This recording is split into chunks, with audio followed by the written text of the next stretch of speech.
Hello there. Originally, when I started this channel, I intended to focus primarily on video game discourse, hence the name Mike Plays. My next planned project I'm currently working on is another Resident Evil themed video, a retrospective on what many consider to be the underrated Revelations 2, so I thought that I should probably create another video in between that project to space out all of the Resident Evil content.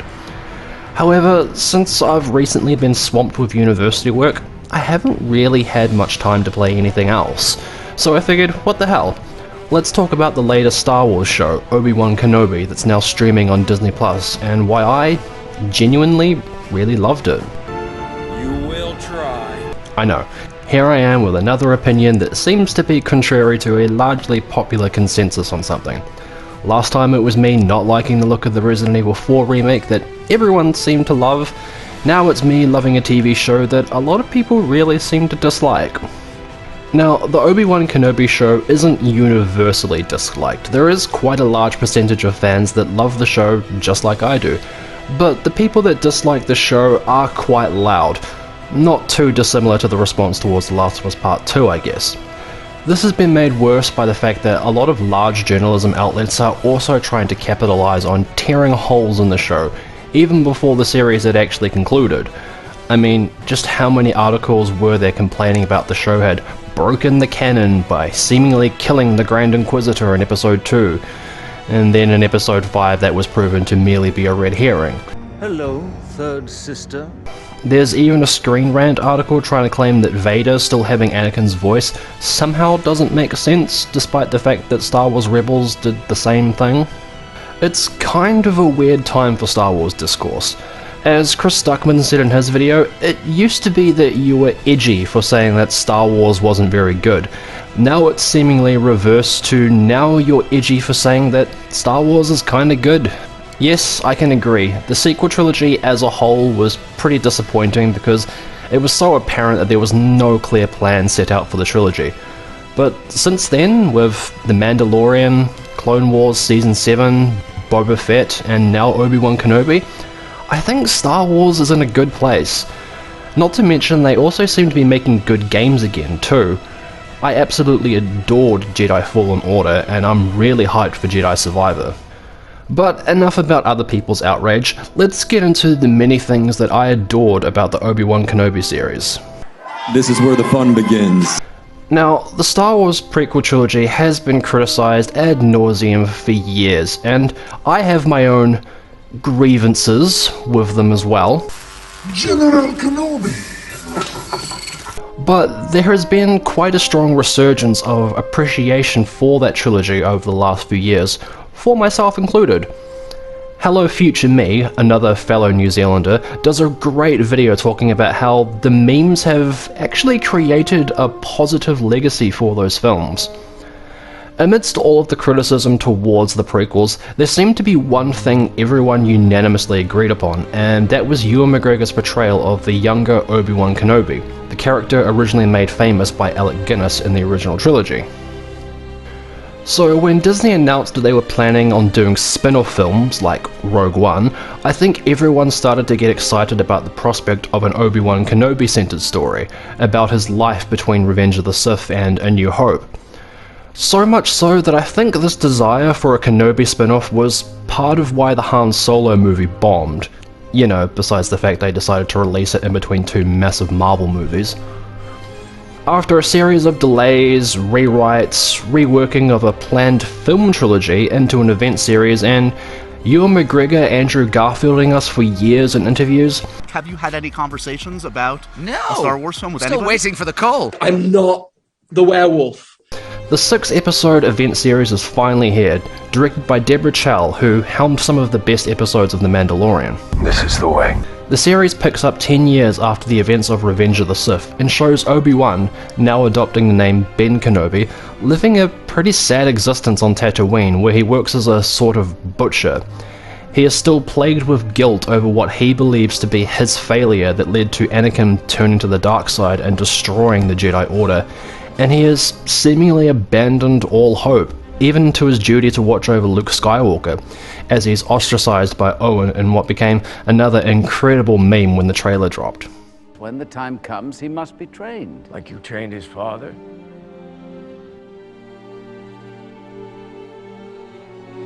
This all quickly changes when 10-year-old Leia Organa is kidnapped by Reva, the third sister of the Jedi-hunting Inquisitors, and Bail Organa reaches out to Obi-Wan to rescue her.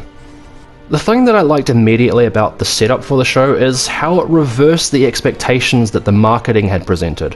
The trailers seemed to suggest that the story would revolve around a young Luke Skywalker in some way, and yes, it does eventually. The fact the story was about a young Leia I think was a fantastic idea and a great motivation for why Obi-Wan would leave Tatooine to save the other Skywalker child. Ewan McGregor is of course fantastic in the role once again as Obi-Wan Kenobi. He brings to life a lot of the sadness and weight of guilt the character has experienced really well just through his body language and facial expressions, and it was great watching how his performance subtly changes over the series as Obi-Wan regained his strength and confidence in himself. You could also tell that in some scenes he was really trying to pay homage to Alec Guinness and bring his Obi-Wan closer to their original portrayal. There are other ways to fight. Seeing Hayden Christensen back as Anakin and Darth Vader was great. I'm glad that he was asked to come back, and the flashback sequence in episode 5 made me really happy, and gave me a lot of nostalgia for a film I haven't always been fond of. I think it was because you could just see how genuinely happy Ewan and Hayden were to be together on screen as these two characters. It was also great that this sequence wasn't just fan service, it was used effectively as a parallel to the events of the story. We surrender, he'll kill us all. He'll attack next. He hasn't the patience for a siege. How do you know? I'm really happy to know that Hayden is also reprising his role as Anakin again for the Ahsoka series. Or at least I think he is. I don't know, he's been Andrew Garfielding us as well. But you're also filming for the Ahsoka series on Disney+. Now, I don't know. I can't really speak to the Ahsoka series. I don't know about that one. Yeah. Reva, played by Moses Ingram, I thought was a really interesting character, particularly once you learn what her true motives are, that she was a youngling during Order 66 who watched Anakin kill all of her friends, and that now she's risen through the ranks to try and get revenge.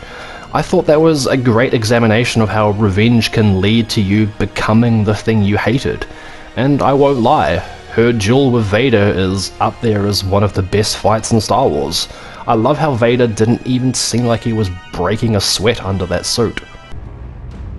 He was wise to use you against me. The biggest surprise, and I think the real show stealer, is Vivian Lyra Blair as young Princess Leia. This might be one of the best child performances I've seen in a really long time.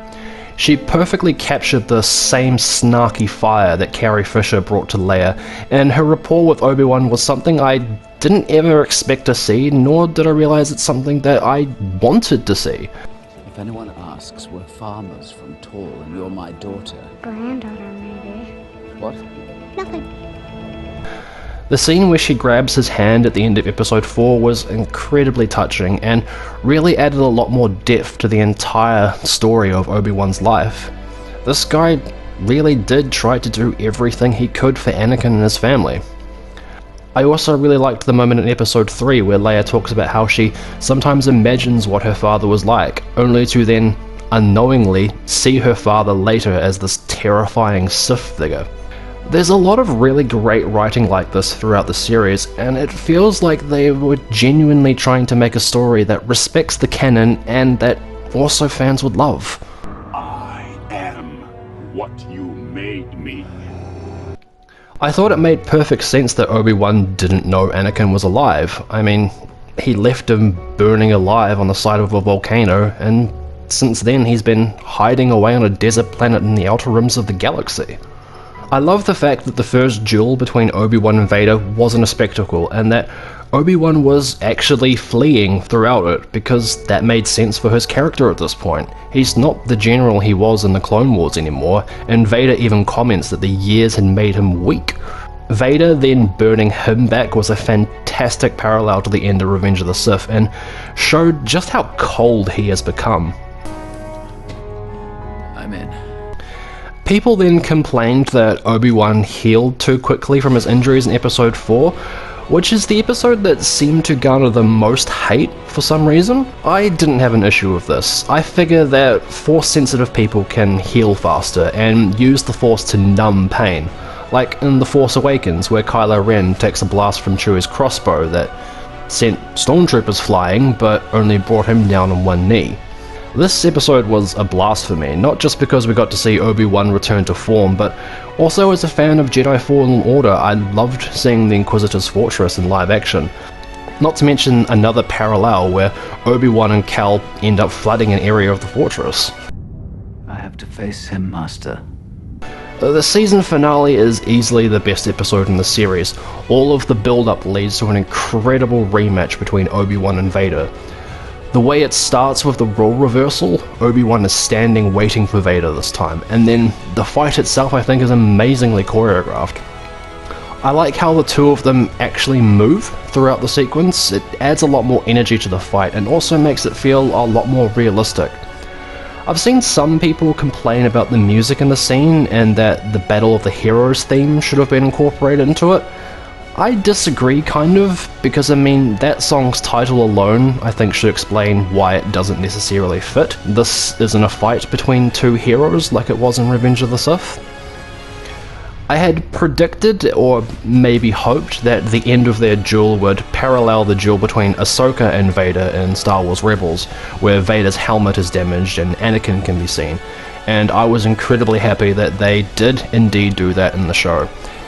And it was really powerful the way his voice alternated between Hayden Christensen's and James Earl Jones, and this scene created a well-written tie-in to A New Hope. When Vader says that Obi-Wan didn't kill Anakin, he did, and Obi-Wan then says, "Goodbye, Darth."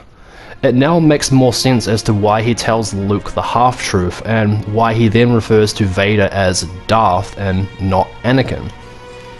This parallel between Obi-Wan and Ahsoka's duel also adds another level of tragedy to the character of Anakin, in that neither his master nor his student were able to reach him as Vader. It was only his son Luke that would eventually get through to him in Return of the Jedi and redeem him.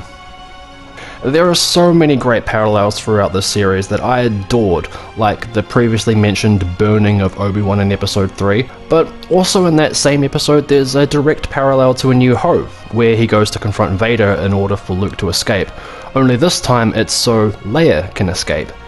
There's also plenty of lines that are reincorporated from other films or TV shows too. I will do what I must. I will do what I must. Then you will die. Then you will die. Then my father is truly dead. Then my friend is truly dead. That's not how it works. That's not how the Force works. Oh, really, you're called? I also really liked how the Imperial March theme wasn't played until the very end of the show, kind of implying that he's now fully given over to the Darth Vader persona, which is supported by Rebels, and it's kinda similar to the end of Casino Royale when the James Bond theme played for the first time. Just these kinds of details made me really happy as a Star Wars fan, and to me show that the people who made this series love Star Wars just as much as I do. The way the show concluded with just that little bit of Qui-Gon Jinn was also a great moment, and ultimately I think it ended beautifully. It does feel like it was intended to be a one-off event series, and I somehow doubt there will be another season, but I would love to see more if they do decide to make more. I think Obi-Wan could maybe make an appearance in the rumoured Cal Kestis show, and they could have a laugh about how they both flooded the Inquisitor's fortress. I don't know, for me, just having a few more people turn up on Tatooine asking him for help would make his line in A New Hope that he's getting too old for this a lot funnier. Well, took you long enough. So anyway, those are some of my thoughts on the Obi-Wan Kenobi series that I honestly wasn't expecting to be as divisive as it is, but then again the age-old saying is, no one hates Star Wars more than Star Wars fans. I may do more film and TV reviews on this channel, as I'd actually planned a video on Resident Evil Welcome to Raccoon City, but I abandoned it when I realised that the script was very mean-spirited. it's a fucking terrible movie is all I will say about that. But anyway, until next time, stay safe out there everyone. Remember the importance of the high ground, and I'll see you all in the next video. Goodbye. Obi-Wan.